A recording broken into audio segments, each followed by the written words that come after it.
नमस्कार दोस्तों, हमारी ऐप टीचमेंट पर आपका बहुत बहुत स्वागत है। तो क्लास का टाइम हो गया, सभी आ जाए। न्यूट्रिशन की क्लास अपन स्टार्ट करते हैं। सभी जुड़ जाओ, आ जाओ। 6 जने आए हो अभी तो, जल्दी आओ जल्दी। आज अपन क्लासिफिकेशन और फीड स्टम्प पढ़ेंगे। फीड स्टफ का क्लासिफिकेशन, फीड स्टफ का क्लासिफिकेशन वर्गीकरण देखेंगे। तो आ जाओ जल्दी, 7 जने। स्टार्ट करें। मोनू राठौड़, प्रदीप सियाग, हरिराम गुजर, प्रदीप सियाग। तो स्टार्ट करते हैं। चलो कोई बात नहीं, जो लेट आएगा बाद में देख लेगा। ठीक है, टाइम हो ही गया, फिक्स बज गए अपने, टाइम हो गया, 8 बज गए।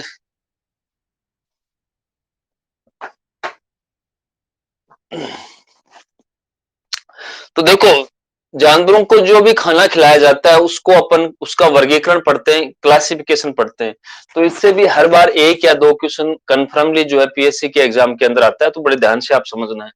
तो फीड स्टफ को क्लासिफाइड किया गया है किसके आधार पर? उसके क्रूड फाइबर और टीडीएन के आधार पर।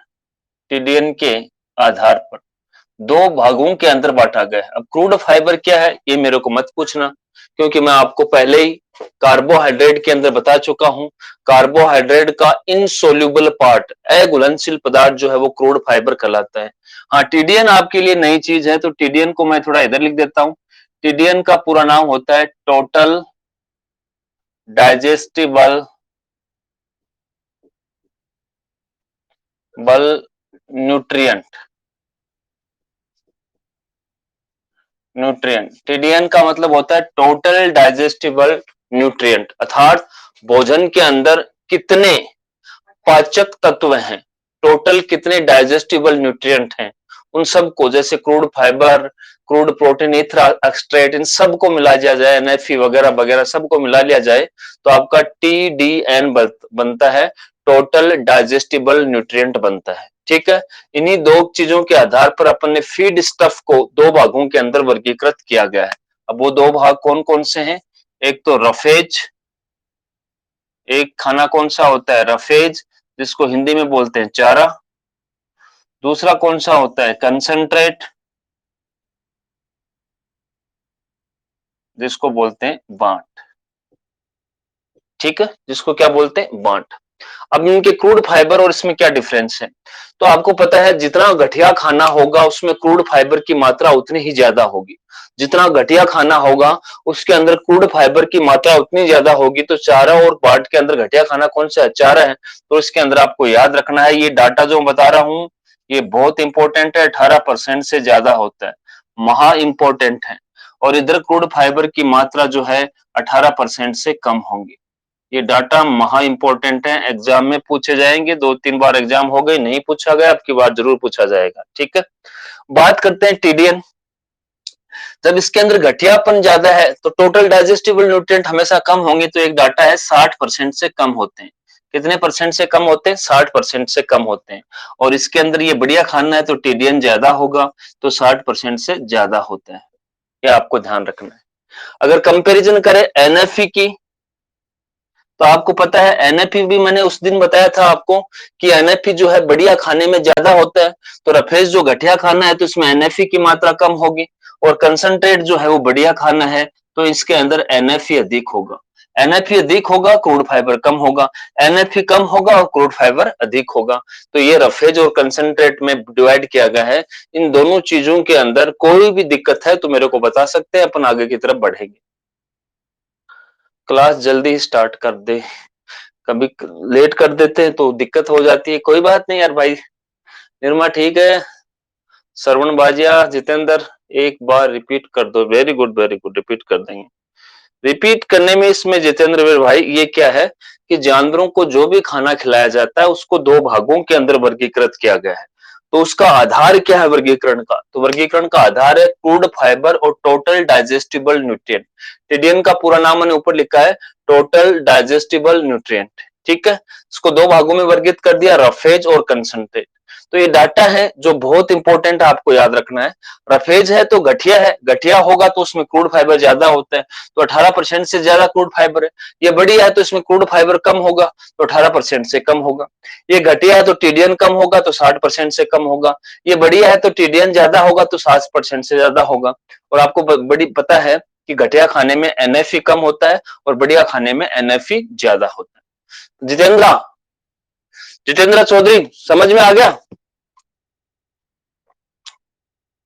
जितेंद्र, ओके, चलो आगे की तरफ बढ़ते। अब अपन आगे की तरफ बढ़ते, सबसे पहले चारा उठाते। चारा में क्या क्या झोल है वो सारा झोल देखते हैं।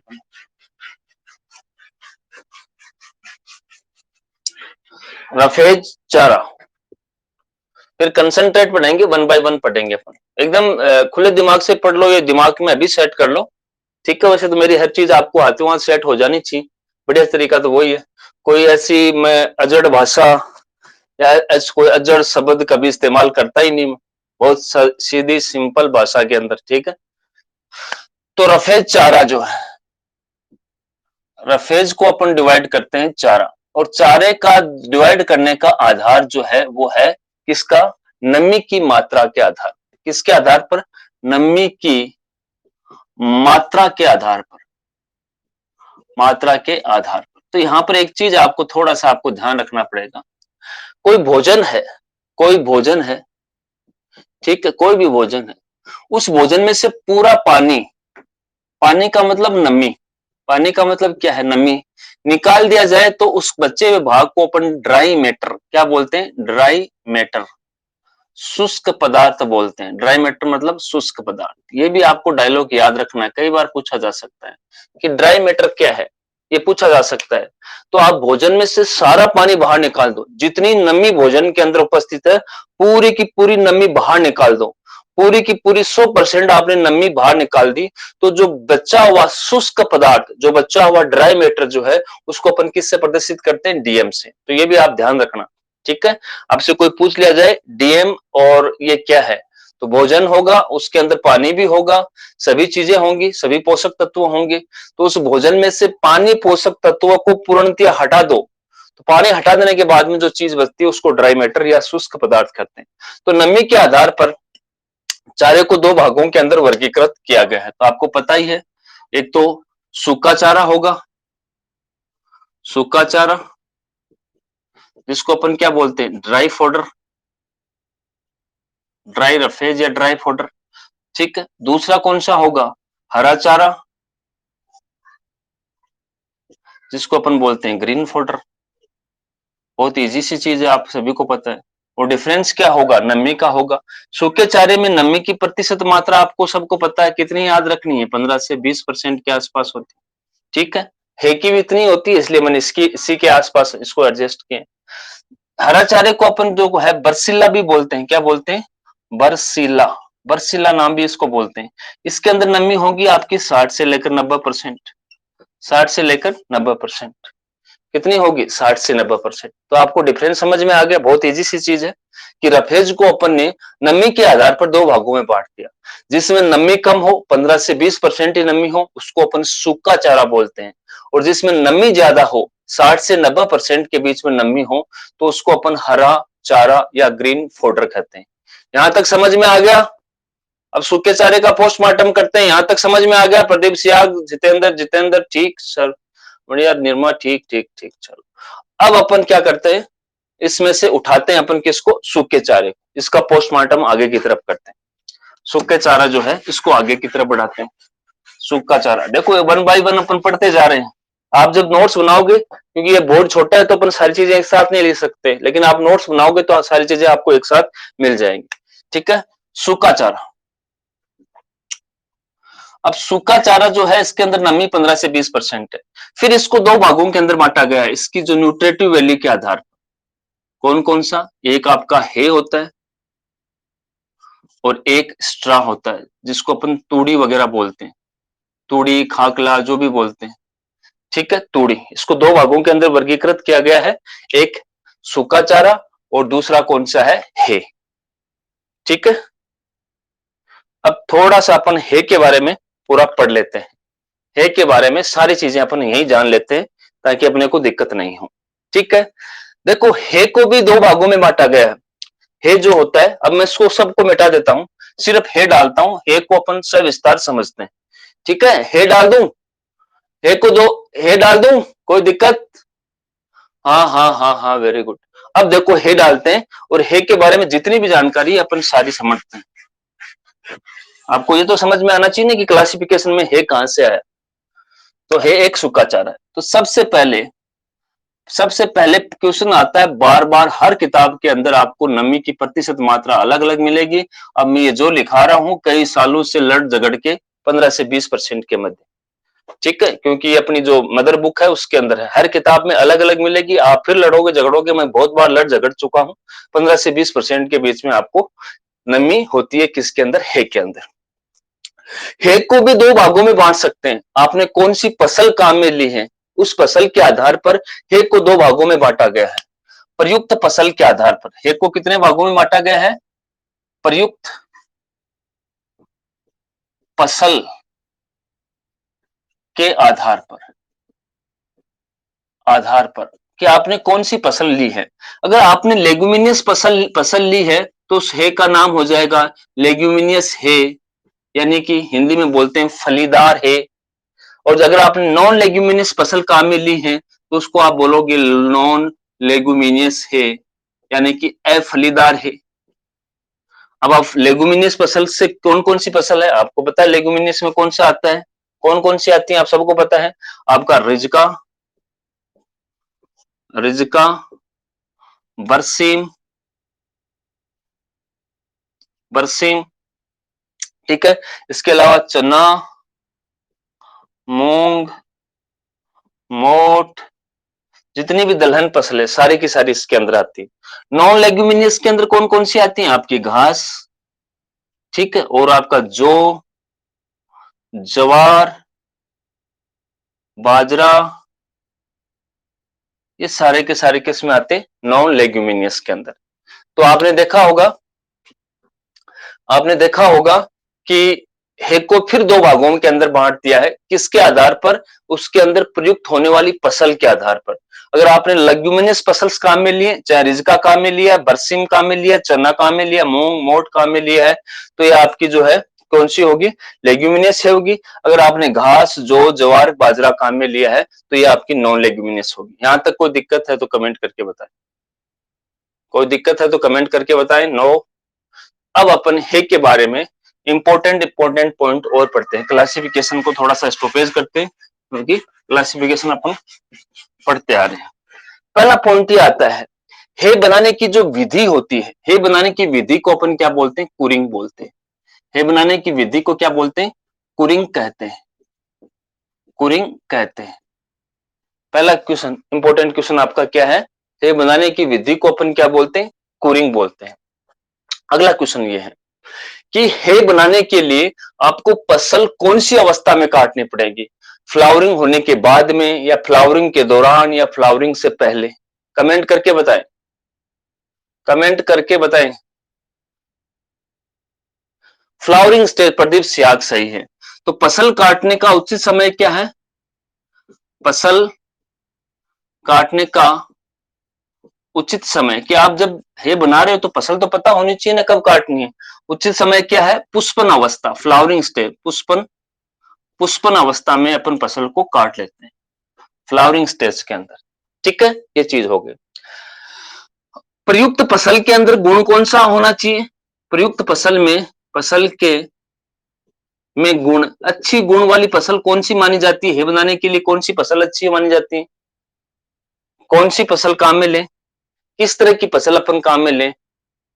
और ऐसे मैं नाम नहीं पूछ रहा, ओट वगैरह संकेता ऐसे नहीं पूछ रहा, मैं ऐसे पूछ रहा हूं कि क्या गुण होने चाहिए उस फसल में। लीफ, पत्तियां, बिल्कुल प्रदीप सियाग बोल रहा है कि पत्तियां ज्यादा हो, बिल्कुल सही है।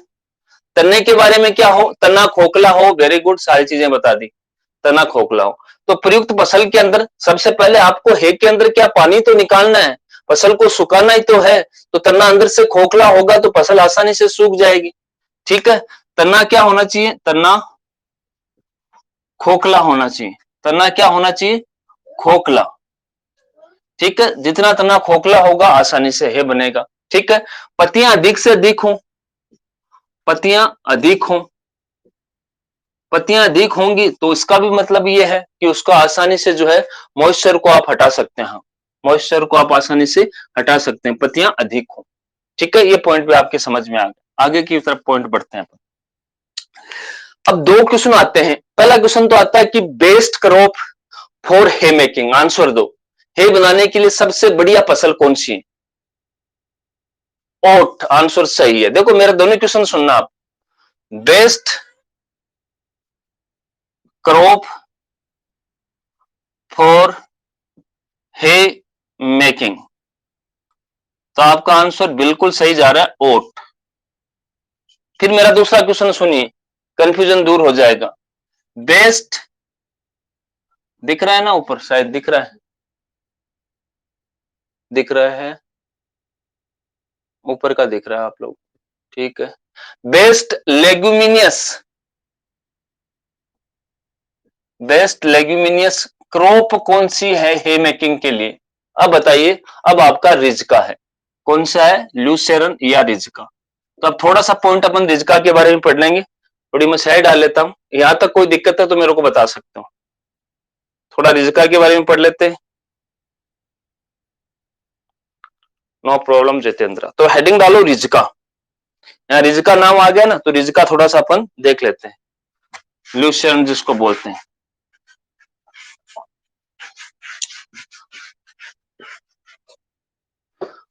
और रिजका क्या है, बढ़िया क्यों है? क्योंकि अन्य नॉन लेग्यूमिनियस जानवरों फसलों की तुलना में, अन्य लेग्यूमिनियस फसलों की तुलना में इसका एक तो तना खोखला होता है।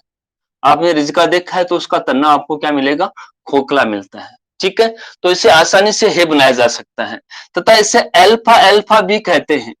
यूएसए अमेरिका के अंदर रिजके को क्या बोलते हैं, यूएसए अमेरिका के अंदर इसको अल्फा अल्फा भी बोलते हैं। इसकी डीसीपी का मान जो है वो कितना होता है, लगभग 14 से लेकर 15% तक होता है, तो ये भी आपको याद रखना है। तथा इसका टीडीएन लगभग आपका होता है 50%। तो रिजका से संबंधित ये 2-3 पॉइंट आपको याद रखना है, क्योंकि ये बेस्ट लेग्यूमिनियस क्रॉप है हे मेकिंग के लिए, तना खोखला होता है, आसानी से आप बना लेते हो। अमेरिका में इसे अल्फा अल्फा के नाम से भी जाना जाता है, अल्फा अल्फा के नाम से जाना जाता है। इसकी डीसीपी 14 से 15% के आसपास होती है, जबकि टीडीएन जो है वो 50% के आसपास होता है। तो ये रिजका के बारे में आपको थोड़ा बहुत ध्यान में रखना है। आगे की तरफ चलते हैं। हेक बनाने की जो है बहुत सारी विधियां हैं, जैसे कि हे को छत पे सुखाना, आपके खेत में मेड बनी है उस पर घास सुखाना ही तो होता है, घास को मेड पे सुखाना। और एक होती है ट्राइपोड विधि, जिसको ट्राइपोड विधि के अंदर क्या होता है कि हर तरफ से आप हवा अंदर प्रवेश कर सकती है और बाहर निकल सकती है। तो best method of hay making, best method आपसे पूछ ले, best method of hay making, तो आपको ट्राइपोड, हे मेकिंग तो ट्राइपोड विधि करना है, ट्राइपोड। ट्राइपोड विधि में क्या होता है कि ऐसे आपको ऐसे ट्राइपोड बने होते हैं, इधर से हवा प्रवेश करी, इधर से निकल गई, इधर से प्रवेश करी, इधर निकल गई, तो आसानी से सूख जाता है वो, आसानी से जो है फसल है वो आसानी से सूख जाता है। पिरामिड जिसको अंकिता बोल रहे हैं, ट्राइपोड पिरामिड प्रकार का होता है, पिरामिड प्रकार का होता है, ताकि हवा आसानी से एंटर कर सकती है और आसानी से बाहर निकल सकती है, तो उसको बेस्ट विधि के अंदर काउंट किया जाता है। लेकिन लोग अलग अलग तरीके से होते हैं, कुछ छात पे भी सुखाते हैं, कुछ जो अपनी जो मेड़ होती है खेत की उस पर भी सुखाते हैं, तो अलग अलग विधियां हैं। आगे की तरफ बढ़ते हैं अपन। देखो हे बनाते, हे के अंदर आपको ध्यान रखना है, आप किसी चीज को सुखा रहे हो, चीज को सुखा रहे हो तो आप ध्यान रखना, ग्रीन और सूखा, ये सूखा ही तो है, इसके अंदर विटामिन और प्रोटीन का बहुत तालमेल होता है। ठीक है, जैसे ही आप किसी फसल को सुखाओगे तो उसके अंदर विटामिन का लॉस हो जाता है और प्रोटीन का भी लॉस होता है। ठीक है, मुख्यतः विटामिन का लॉस होता है, तो मैं लिखूंगा इसके अंदर, हे मेकिंग के अंदर विटामिन का बहुत लॉस होता है। हे मेकिंग में, हे मेकिंग में विटामिन का नुकसान होता है, नुकसान होता है। ठीक है, अब देखो आपको पता है दो तरह की विटामिन की मैं तुलना करूंगा, विटामिन ए और विटामिन डी की, विटामिन ए और डी की। अब देखो, आप हे के अंदर सूर्य की किरणें डाल रहे हो, तो कौन सी विटामिन की अधिकता होगी? जब सूर्य की किरणें अधिक डालोगे तो विटामिन डी की अधिकता होगी। और जो है घास के अंदर आपको बीटा कैरोटीन मिलता है, तो धूप की वजह से बीटा कैरोटीन नष्ट हो जाता है। तो हे मेकिंग के अंदर आप ध्यान रखना, हे के अंदर विटामिन डी की अधिकता मिलेगी आपको, विटामिन ए कम मिलेगा। ठीक है, तो हे में विटामिन डी अधिकता से तथा विटामिन ए कम पाया जाता है। ठीक है, ये सूर्य की किरणों की गिरने की वजह से हो रहा है, तो ये आपको ध्यान में रखना है। ठीक है, हे मेकिंग के अंदर ये पॉइंट आपको बिल्कुल ध्यान में रखने हैं। तो ये इजी से पॉइंट है, आपको ध्यान में आ गया होगा। जब आप किसी हरी फसल पर सूर्य की किरणें डालते हो, तो वहां पर एक रिएक्शन होती है जिसका आपको नाम याद रखना है, मलाड रिएक्शन। और मलाड रिएक्शन के अंदर पादप के अंदर पाया जाने वाला, पादप के अंदर जब प्रोटीन के अंदर आपको पता है लाइसिन एमिनो एसिड, लाइसिन क्या होता है? एक एमिनो एसिड होता है जो प्रोटीन का निर्माण करता है। तो वो लाइसिन एमिनो एसिड जो है उस मलाड रिएक्शन के प्रति अधिक सेंसिटिव होता है, अर्थात लाइसिन एमिनो एसिड जो है वो नष्ट हो जाता है। तो ये आपको ध्यान रखना है मेकिंग के अंदर। सूर्य की प्रकाश के कारण मलाड मलाड रिएक्शन के लिए लाइसिन एमिनो अम्ल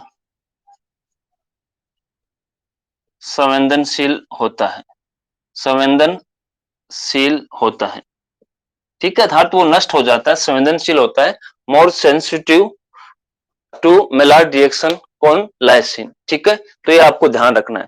तो ये हेज से संबंधित कुछ पॉइंट थे जो आपको याद रखने। दिक्कत है तो बोल सकते हो, अपन आगे की तरफ बढ़ते हैं।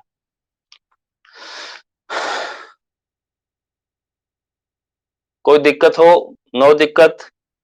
कोई समझ में नहीं आया तो अपन आगे की तरफ नहीं बढ़ेंगे, दोबारा समझाएंगे। चलो आगे की तरफ नहीं है, वेरी गुड।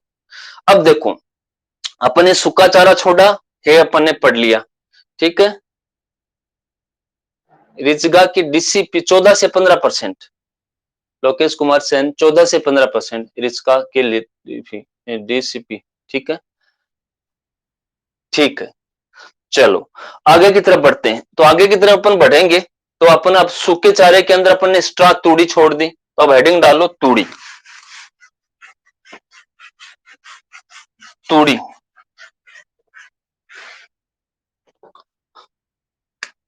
स्ट्रा तूड़ी।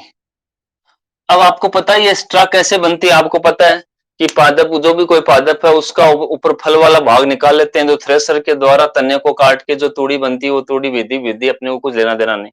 तूड़ी किस किस की हो सकती है? तूड़ी स्ट्रा किस किस की हो सकती है? गेहूं की, बाजरे की, जिसको कड़बी बोलते हैं, बाजरे की वाली को क्या बोलते हैं? कड़बी, मारवाड़ी भाषा में कड़बी बोलते हैं। जौ की हो सकती है, जई की हो सकती है, धान की हो सकती, इन सब की जो है स्ट्रा बन सकती है। ठीक है, इसके अंदर आपको सबको पता है, ऊपर का जो फल वाला पार्ट है वो थ्रेसर से निकाल लेते हैं, बाकी बच्चा हुआ जो पार्ट है वो कट के तूड़ी के अंदर, और बाजरे के अंदर तो अलग से आपको काटना पड़ता है, ऊपर वाले जो जिसको सीटा बोलते हैं वो काट तोड़ के अलग कर लिया जाता है। ठीक है, तो ये स्ट्रा है। अब स्ट्रा से संबंधित अपने को इस पर कोई ज्यादा रिसर्च नहीं करना, एक थोड़ा सा इसके बारे में अपन पढ़ेंगे। कुछ कुछ पॉइंट आपको मैं पूछता जाता हूं, आप बताते जाओ। पहला पॉइंट यह है कि भारतवर्ष में सबसे ज्यादा काम में ली जाने वाली तूड़ी, सबसे ज्यादा काम में ली जाने वाली तूड़ी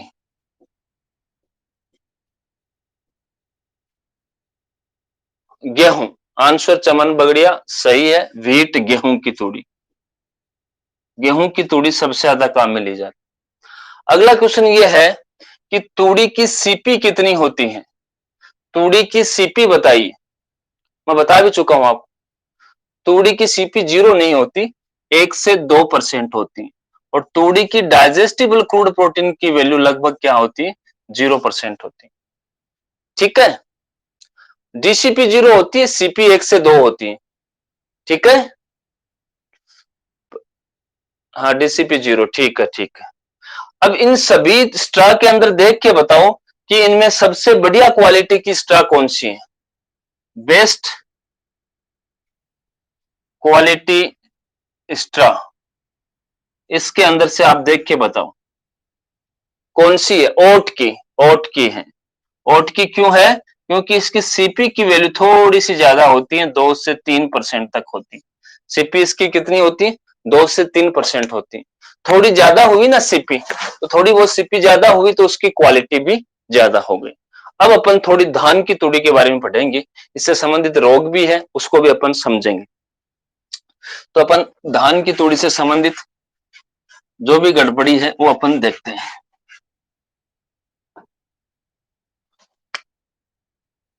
धान की तूड़ी, तो ध्यान रखिए धान की तूड़ी के अंदर एक पोषक विरोधी तत्व अधिकता से पाया जाता है, जिसको क्या बोलते हैं, ऑक्जेलेट।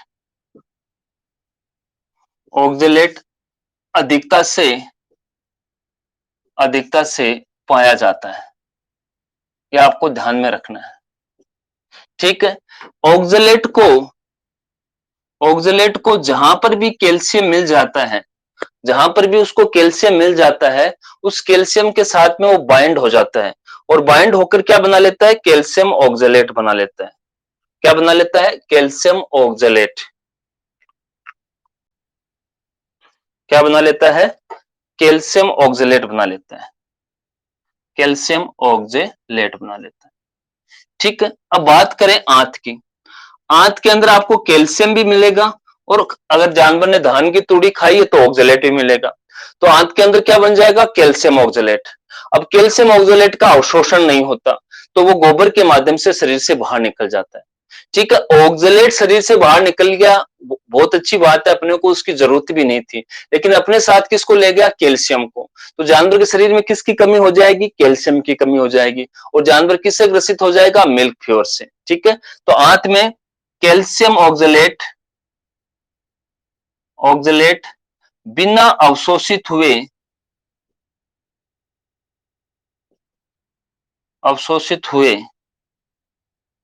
मल के माध्यम से बाहर निकल जाता है, बाहर निकल जाता है, जिससे पशु कैल्शियम की कमी से ग्रसित हो जाता है, यानी कि उसको जो है मिल्क फीवर हो जाता है। ठीक है, मिल्क फीवर हो जाता है। ठीक है, हाइपोकैल्सियम सही। अगला पॉइंट और देखिए, अगला पॉइंट यहां से आपको दिक्कत हो रहा है क्या, मैं आपके कमेंट ही देख रहा हूं, दिख रहा है, ठीक। आगे देखिए, ये तो कैल्शियम ऑक्जेलेट ऐसे बन गया। अगर किसी कारणवश ऑक्जेलेट कैल्शियम से बाइंड नहीं हो पाया और उस ऑक्जेलेट का आंत से अवशोषण हो गया, तो ऑक्जेलेट कहां चला जाएगा, ब्लड में चला जाएगा। कहां चला जाएगा, ब्लड में। और ब्लड में भी वो वही काम करेगा जो काम आंत में करता था। ब्लड में जो है ऑक्जेलेट किससे जुड़ जाएगा, कैल्शियम में, कैल्शियम से जुड़ जाएगा। अब क्या बना लेगा, कैल्शियम ऑक्जेलेट। ठीक है, अब कैल्शियम ऑक्जेलेट बन गया, तो एक तो रक्त के अंदर फ्री जो मुक्त कैल्शियम की कमी हो जाएगी।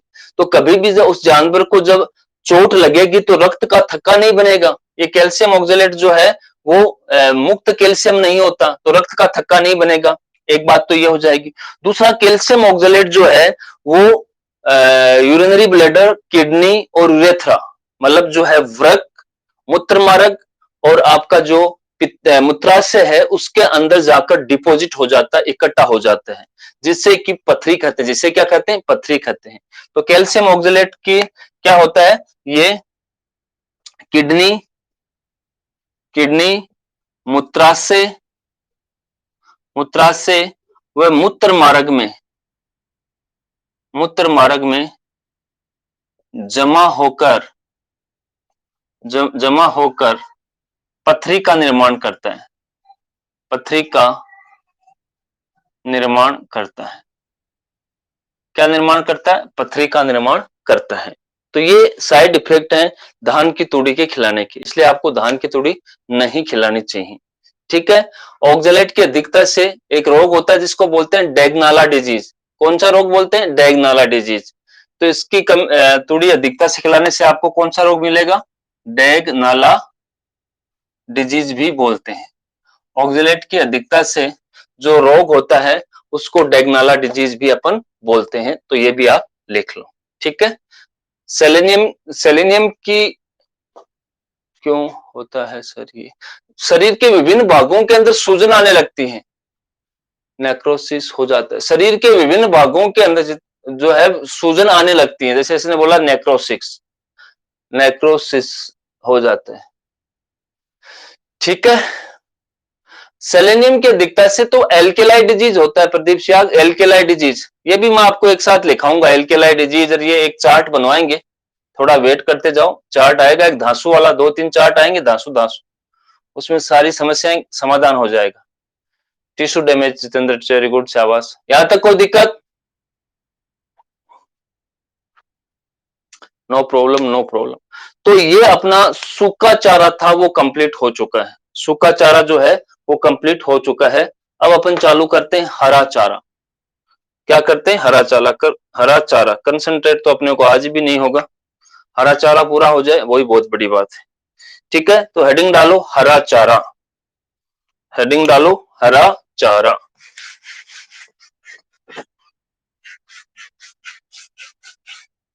ग्रीन फोडर, हरा चारा। अब हरा चारा के अंदर क्या क्या आते हैं? तो सबसे पहले आता है आपका चारागाह। पहला क्या आता है?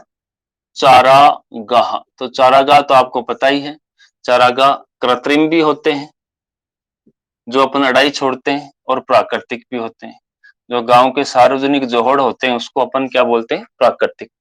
ठीक है। इसमें कुछ रिपीट रैपिड। ठीक है। तो इसको अपन चारागाह को, दोनों तरह के चारागाह होते हैं।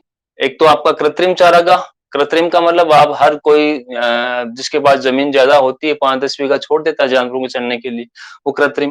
प्राकृतिक, गांव की कोई बंजर जमीन पड़ी रहती है, गांव की कुछ कॉमन लैंड होती है जिनको मारवाड़ी भाषा में जोड़ बोलते हैं, उसको अपन बोलते हैं प्राकृतिक। तो पहला चारागाह हो गया। दूसरा कल्टीवेटेड फोडर, कल्टीवेटेड फोडर, उगाई गई फसलें, उगाई गई फसलें। अब उगाने का नाम आ गया तो यहां पर इंसान उगाएगा।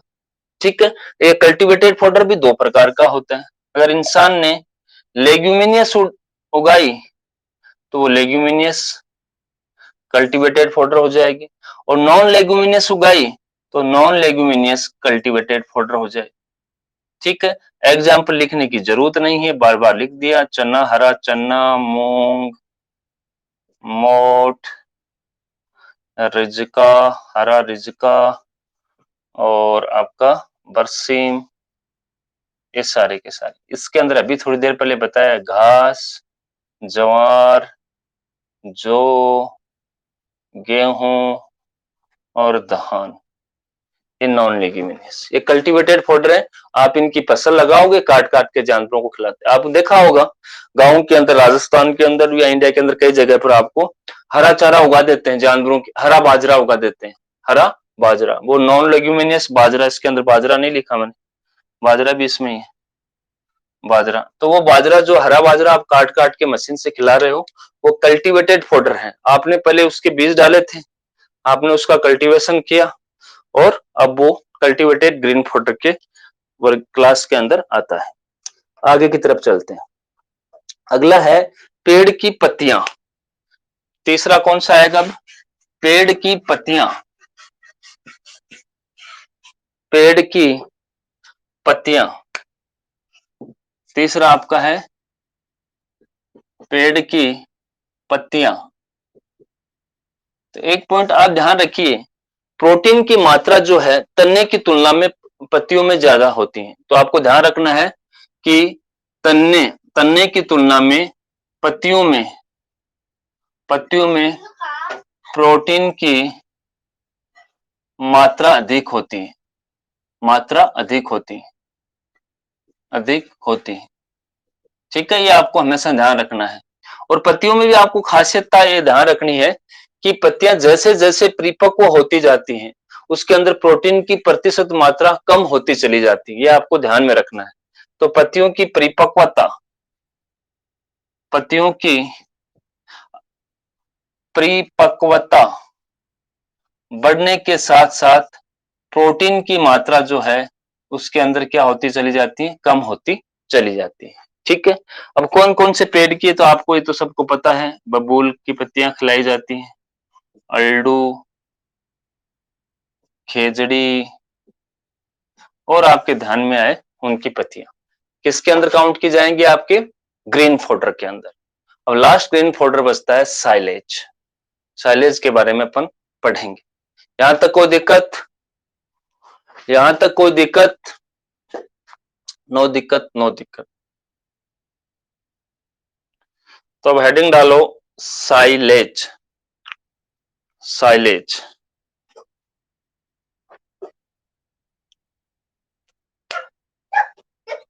ना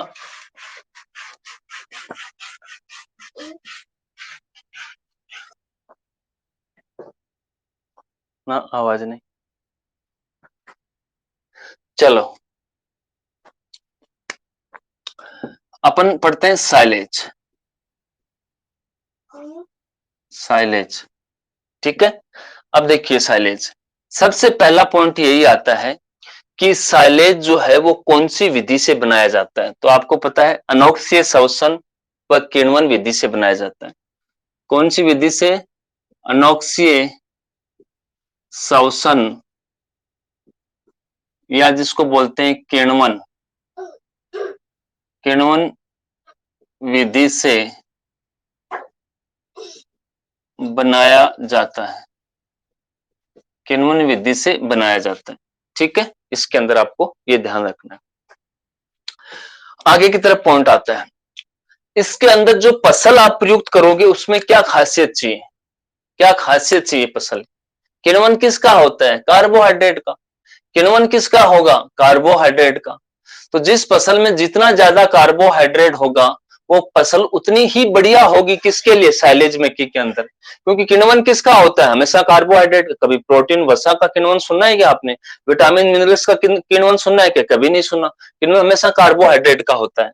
तो इसके अंदर प्रयुक्त फसल, प्रयुक्त फसल के अंदर आपको ध्यान रखना है,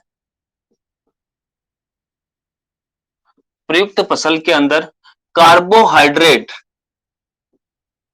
कार्बोहाइड्रेट और रिच फसल आपको चाहिए। रिच फसल अच्छी होती है, अच्छी होती है। तो ये आपको ध्यान रखना है। फिर आपको फसल पे आ ही गए तो बेस्ट क्रॉप भी बता दीजिए आप, कौन सी फसल है जिसके अंदर बढ़िया कार्बोहाइड्रेट होते हैं। तो आपको सबको पता है कौन सी फसल है, मक्का। कौन सी फसल? मक्का। तो ये क्वेश्चन बार बार आता है, आ भी चुका है कि साइलेज मेकिंग के लिए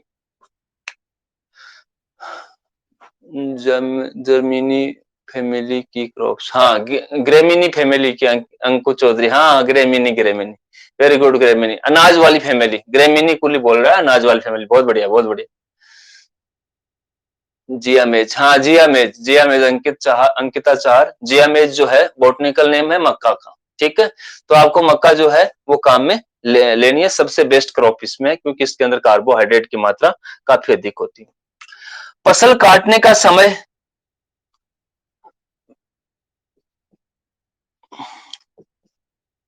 आप फसल काटने का समय बताइए, फसल कब काटी जाए, कब काटनी चाहिए फसल? फ्लावरिंग स्टेज, अंकु फ्लावरिंग नहीं है, दुग्ध और फ्लावरिंग स्टेज, जो उसकी बोलते हैं मिल्क स्टेज और फ्लावरिंग स्टेज, दोनों के बीच का, फ्लावरिंग और मिल्किंग, अंकिता चार सही बोल रही है, जो मिल्किंग स्टेज दुग्ध अवस्था से, दुग्ध व पुष्पन अवस्था, अवस्था से पहले, से पहले, जिसको इंग्लिश के अंदर एक ही टर्मिनोलॉजी से बोलते हैं क्या? Pre flowering stage. कौन सी? प्री का मतलब पहले और flowering, pre flowering stage, pre flowering stage के अंदर इसको अपन काट लेते हैं। ठीक है, ये आपको ध्यान में रखना है। आगे देखिए, आपको पता है कि यहां पर किण्वन होगा तो एसिटिक एसिड, ब्यूटारिक एसिड और प्रोपेनिक एसिड तो बनेंगे नहीं, वो तो रुमेन के अंदर बनते हैं। ठीक है, तो इसके अंदर देखो, रुमेन से थोड़ी सा उल्टा चलना आपको। जिस भी साइलेज के अंदर लैक्टिक एसिड ज्यादा बनता है उसका किण्वन माना जाता है कि अच्छा किण्वन हो गया है, और जिसके अंदर लैक्टिक एसिड कम बनता है, एक अगर आपने साइलेज देखी है तो जैसे मैं इसार में पीजी करता था तो उन जानवरों को साइलेज खिलाया जाता था, एक खट्टी खट्टी खुशबू सी आती थी उसमें, खुशबू मान लो, अपने के लिए बदबू मान लो, वो लैक्टिक एसिड की आती थी, ऐसा लगता था कि कहीं दही की सी खुशबू आ रही है।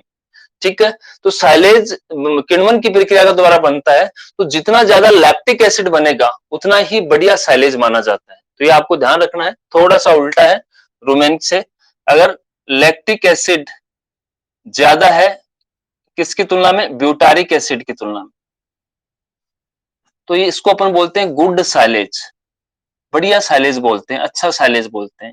और इसका उल्टा हो जाए कि लैक्टिक एसिड तो कम बने और ब्यूटारिक एसिड जो है वो आपका ज्यादा बन जाए, ब्यूटारिक एसिड ज्यादा बन जाए, तो इसको अपन बोलते हैं घटिया साइलेज।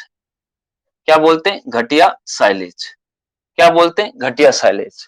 ठीक है, तो ये थोड़ा सा आपको ध्यान रखना है। अंकित आचार फाओ फाइटिंग क्या कर रही है?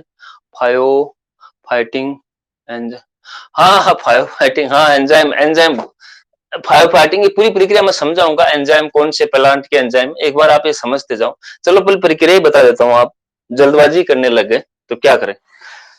सुनो अंकिता, पहले प्रक्रिया समझो। इसके अंदर आपको सबसे पहले साइलेज बनाते कैसे है, बनता कैसे। आपको सबसे पहले कार्बोहाइड्रेट रिच डाइट, आपको कोई हरी फसल आपको काटनी है, चॉप्ड करनी है, और आपको इंडिया के अंदर पिट सिलो, अभी मैं लिखवाऊंगा, लिखवाने जब वाला था, पिट सिलो खड्डा खोद विधि जो है साइलेज मेकिंग के लिए काम में ली जाती है। ठीक है, और उसके लिए कैसे बनाते हैं, सबसे पहले अपन अपने को जितने जानवर है उस हिसाब से अपन ने खड्डा खोद लिया। खड्डा खोदने के बाद में उसके नीचे नीचे सतह पर सूखी घास बिछा देते हैं। ठीक है, फिर उस पर अपने जो चॉप्ड फोल्डर है उसको भरते जाते हैं, भरते जाते हैं, भरते जाते हैं, भरते जाते हैं। ठीक है, भरने के बाद में कुछ जो उसकी मात्रा जो है वो सतह से थोड़ा ऊपर की ओर लेके आते हैं, फिर उसके ऊपर आप पॉलीथीन या गोबर के द्वारा उसको एयर टाइट कर देते हैं। अब देखिए अंदर क्या होता है। अब आपने भर दिया तो उसके अंदर ऑक्सीजन जो है अभी तक खत्म नहीं हुई, तो ये जो बोल रही है ना फाइटोक्रोम एंजाइम प्लांट के अंदर पाए जाते हैं, ये एंजाइम उस ऑक्सीजन का उपयोग करके ऑक्सीकरण विधि के द्वारा उस संपूर्ण ऑक्सीजन को थोड़ी देर में या कुछ दिनों के अंदर खत्म कर देंगे। ठीक है, प्लांट सेल तो है उसके अंदर है ना, हरे घास के अंदर हरे जो चॉप्ड है, तो वो सारे के सारे उस ऑक्सीजन को ऑक्सीकरण की प्रक्रिया के लिए काम में ले लेंगे और खड्डे की सारी ऑक्सीजन को उपयोग में ले लेंगे, तो खड्डे का जो वातावरण है वो कैसा हो जाएगा? अनोक्सीय हो जाएगा।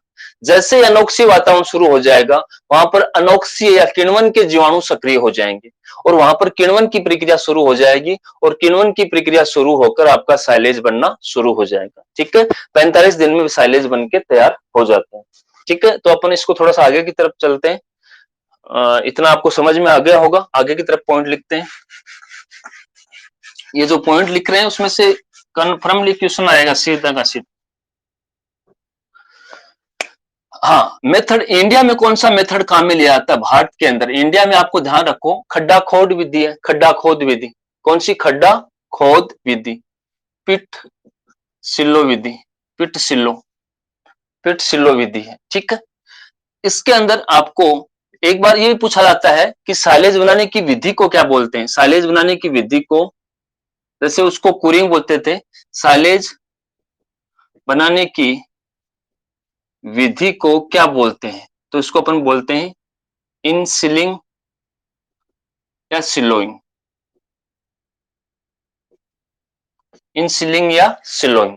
ठीक है, इनसिलिंग या सिलोइंग बोलते हैं। तो ये विधि भी आपको याद रखनी है। एक के अंदर कौन सी विधि अपन ने पढ़ी थी? कुरिंग विधि। अब एक थोड़ा सा मैं थोड़ा सा एक आपको एक मिनट रुकना।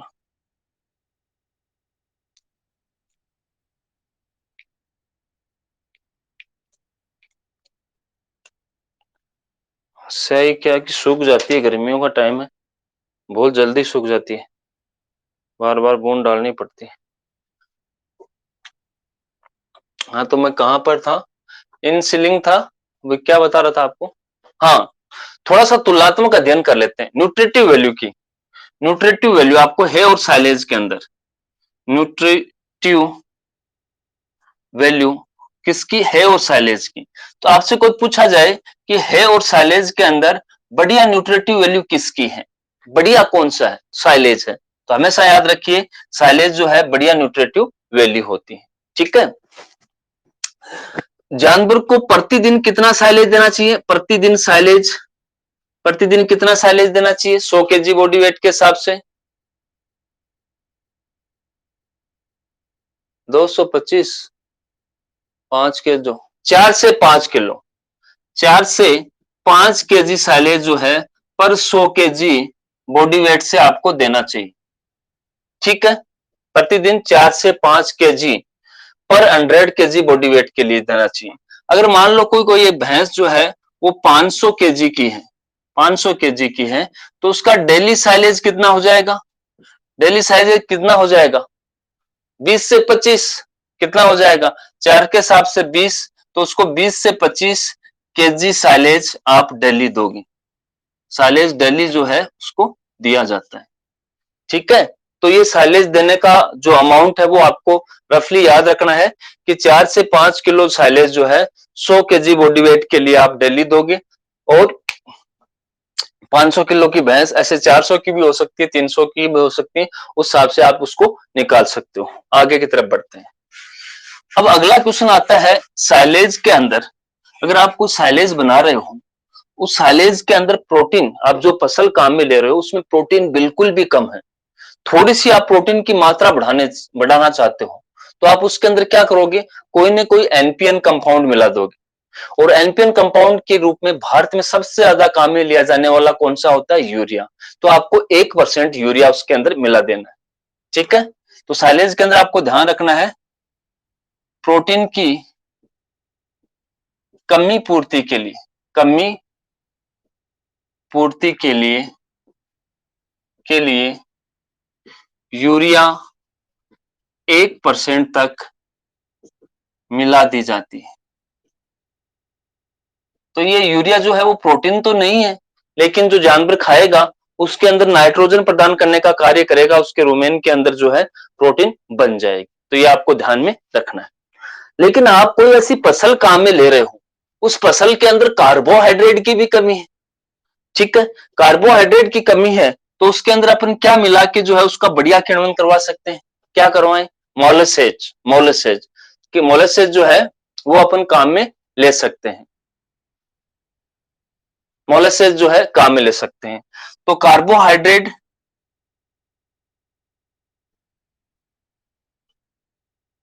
कम होने की अवस्था में मोलेसेज मोलेसेज मिलाया जा सकता है, मिलाया जा सकता है। और मोलेसेज कहां से आता है, शुगर केन फैक्ट्री का बाई प्रोडक्ट है। गन्ना बनाने वाली जो फैक्ट्री है, परसेंटेज एग्जैक्टली मेरे को ध्यान में नहीं इसलिए मैं आपको लिखाऊंगा भी नहीं, 3 से 3.5 अगर अंकिता बोल रही है तो मैं भी हो सकता है। ठीक है, आपको बस इतना जरूर ध्यान रखना है कि कहीं कार्बोहाइड्रेट हो। सही है, ठीक है डॉक्टर, सो सही है तो ठीक है, अभी मेरे ध्यान में नहीं आ रहा इसलिए मैं गलत चीज लिखवा नहीं सकता। ठीक है, आपको कार्बोहाइड्रेट की पूर्ति के लिए आपको क्या करना है, क्या करना है, आपको मोलेसेज मिलाना है। तो ये चीज भी आपको ध्यान में रखनी है। अगर आपको थोड़ा सा स्वादिष्ट बनाना हो, साइलेज को स्वादिष्ट बनाना हो, तो उसके अंदर आप नमक भी मिला सकते हो, वो आपका 0.5% सही है। कितना परसेंट, 0.5। तो साइलेज को टेस्टी, जैसे मतलब टेस्टी खाते हो ना आप, वैसे टेस्टी बनाने के लिए साइलेज को स्वादिष्ट स्वादिष्ट बनाने के लिए 0.5% नमक भी मिला दिया जाता है। ठीक है, नमक मिला दिया जाता है।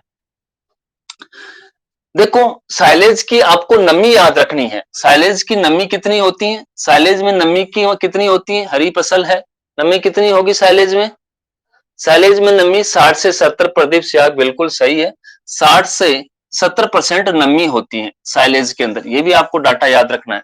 साइलेज के अंदर नमी की जो प्रतिशत मात्रा है वो 60 से 70 होती है। लेकिन आपको लगता है कि किसी फसल के अंदर नमी की मात्रा कम है, मतलब उसका तना ज्यादा कठोर है, ज्यादा वुडी है, ज्यादा कास्टी है, तो आप जो है बाहर से पानी भी छिड़क सकते हो। ठीक है, नमी कम होने पर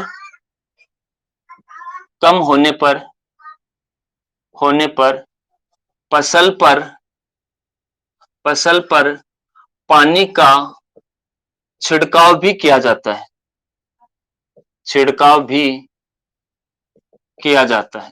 तो ये भी आप ध्यान रख सकते हो कि आपको छिड़काव भी कर सकते हो। ठीक है, ये थोड़ा नमी आपको याद रखना है, महा इंपॉर्टेंट है, 60 से 70% नमी। इधर मेरे को और लिखना है इसलिए मैं मिटा रहा हूं। अगर किसी आपने जो फसल साइलेज बनाया उसमें नमी की मात्रा अधिक हो तो साइलेज में क्या फर्क पड़ेगा, उसकी क्वालिटी में, नमी की मात्रा ज्यादा हो तो साइलेज की क्वालिटी पर क्या प्रभाव पड़ेगा, बदबूदार हो जाएगा प्रदीप सियाग। तो साइलेज में अधिक नमी होने पर 60 से 70 के बीच में रखनी है, अधिक नमी होने पर बदबूदार हो जाता है, बदबूदार हो जाता है, उसमें बदबू ज्यादा आने लग जाती है। ठीक है, ये भी आपको ध्यान में रखना है। तो यहां तक कोई दिक्कत है तो बताओ, मैं इसको मिटा देता हूं। नो दिक्कत, नो दिक्कत। अब जो है साइलेज का वर्गीकरण है उसके पीएच और नाइट्रोजन प्रतिशतता के आधार पर, जिससे क्वेश्चन आ भी चुका है। ठीक है, अपन देखते हैं। वेरी गुड, गुड,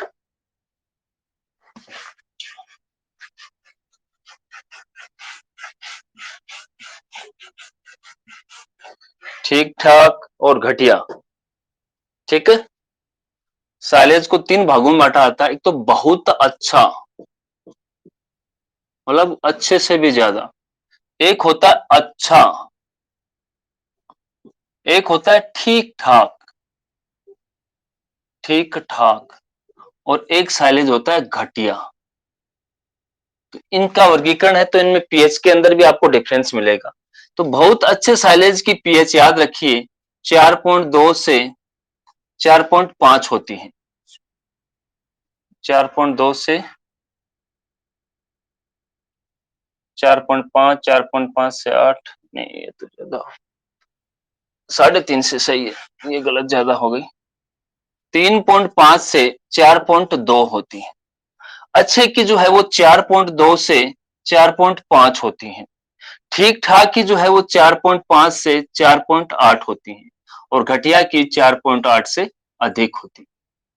घटिया की जो है 4 point, very good, good maintenance और बैड, कभी हिंदी कभी इंग्लिश, मेंटेनेंस टाइप का ठीक ठाक,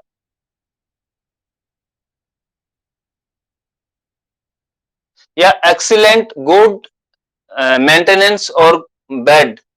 ठीक है, ओके।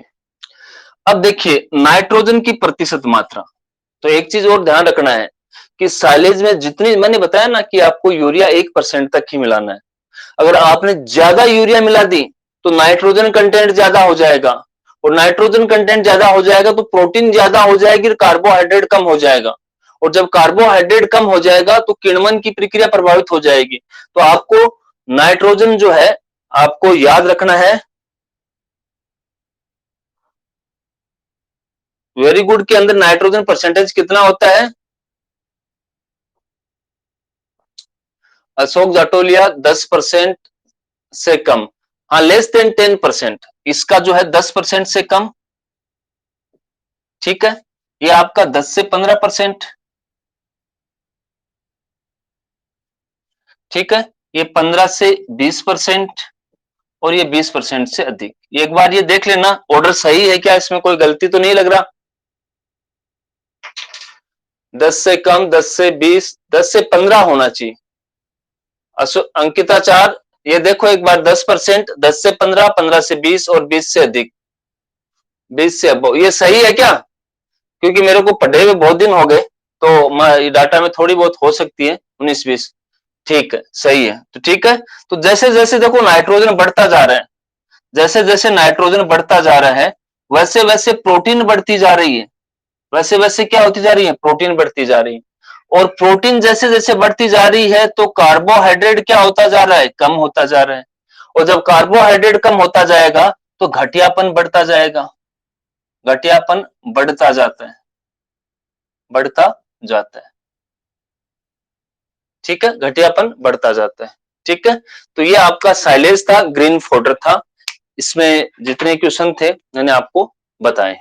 ठीक है, कोई दिक्कत तो और बता सकते हो। नो दिक्कत शोक, no problem. Okay okay okay. अब देखो सुनो मेरी बात। ठीक है ब्रिजमो, नो दिक्कत।